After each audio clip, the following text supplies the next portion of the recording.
100 degrees. Sorry, 100 degrees. Hey guys, this is Richard here. I know you guys are all heated up after the launch of the hugely hyped RTX 30 series of graphics card. Luckily today, we have installed the new Gigabyte GeForce RTX 3080 Eagle OC 10GB edition. So, what's so special about this card? This graphics card is built based on the latest Ampere architecture, which claims to have twice the performance of an RTX 2080, but at a similar price point. So, is this true? Is this really the truth? So let's take a closer look and see whether Nvidia's claims are accurate, or is it just the same old bullshit marketing? So, first let's talk about the design of the card.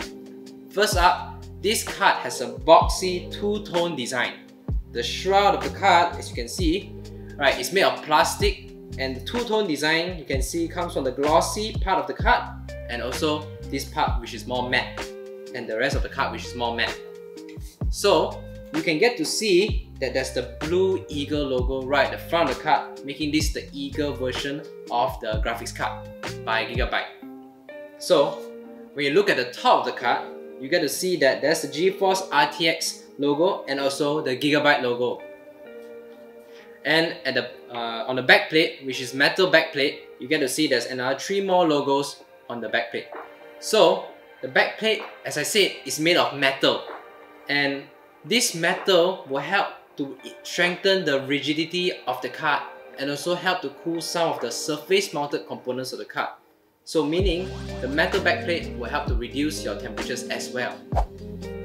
So moving on, in terms of lighting, the card comes with Gigabyte's RGB Fusion 2.0. So this supports 16.7 million colors. But even though it sounds amazing, right? But the RGB is a bit underwhelming for me, because when you expect these words right here or the backplate which has words to light up, they don't. And the only thing that lights up is just the 2 RGB strips right at the front. So as someone who really likes RGB, this is a bit underwhelming. So for the display connectors, the card comes with a total of 5 display outputs. So 5 total.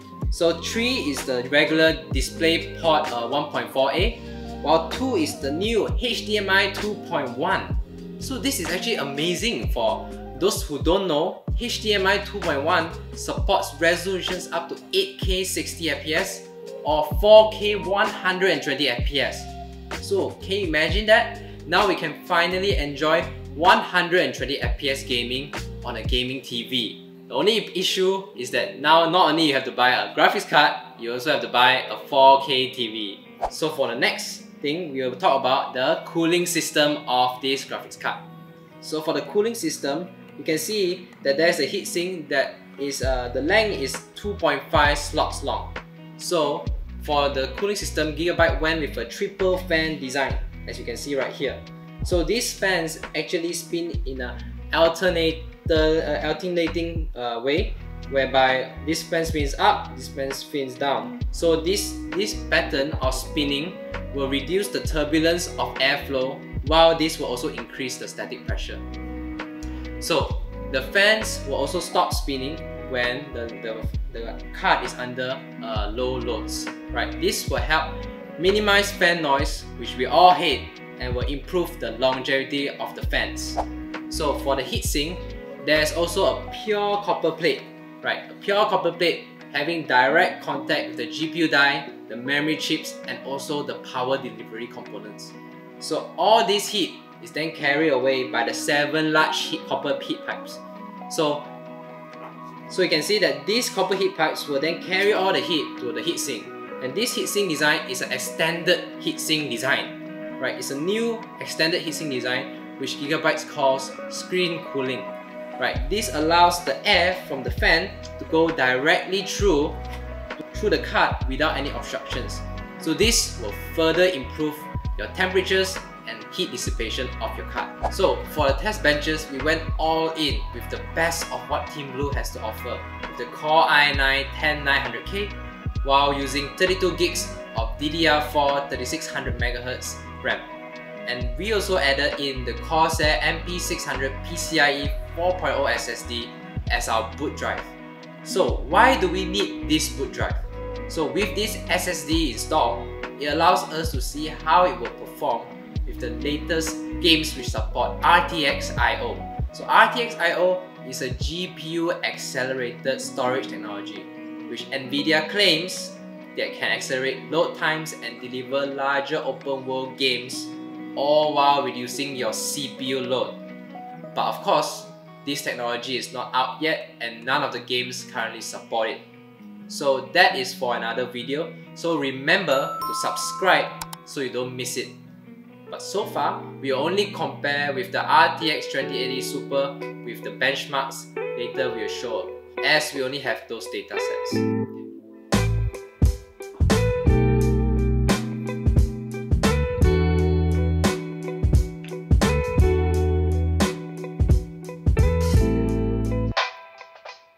So now, let's move on to thermals and power draw.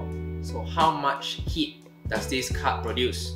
Right, we use 3D Mark's Dlss 2.0 benchmark and we recorded an average of 59 degrees Celsius peak temperature with the fans running at 100 degrees. Sorry, 100 degrees. So in terms of the thermals and power draw, so how much heat does this graphics card produce? During the 3D Mark Dlss 2.0 benchmark, we recorded an average of only 59 degrees Celsius peak temperature with the fans running at 100% on an open test bench. So using GPU-Z, we were able to determine that the power draw during the benchmark is within 334 to 340 watts of power. So that's a lot of power. Now it's time for the benchmarks. In 3D Mark's Dlss 2.0 benchmark, we got a mere 25 FPS. I know, 25 FPS only, but this is with DLSS off. But with DLSS on, this was increased to a whopping 64 FPS. You can have 64 FPS gaming, but only with DLSS turned on. Now let's move on to a real game such as Fortnite. We can see a similar performance boost with DLSS at 4K. With epic settings, RTX turned on and DLSS off, this got us 30 FPS. But with DLSS turned on, we managed to hit an average of 72 FPS. Nice! So DLSS is really important to get those games running at least 60 FPS at 4K. So other games such as Assassin's Creed Odyssey running at DirectX 11 Ultra preset at 4K average around 65 FPS. So you do not actually need DLSS if the game doesn't actually use RTX. So only ray tracing games would drop below 60 FPS and you need the DLSS. For CSGO, pretty basic game nowadays, at 4K high preset, it managed to get around 322 average frames per second using the FPS benchmark.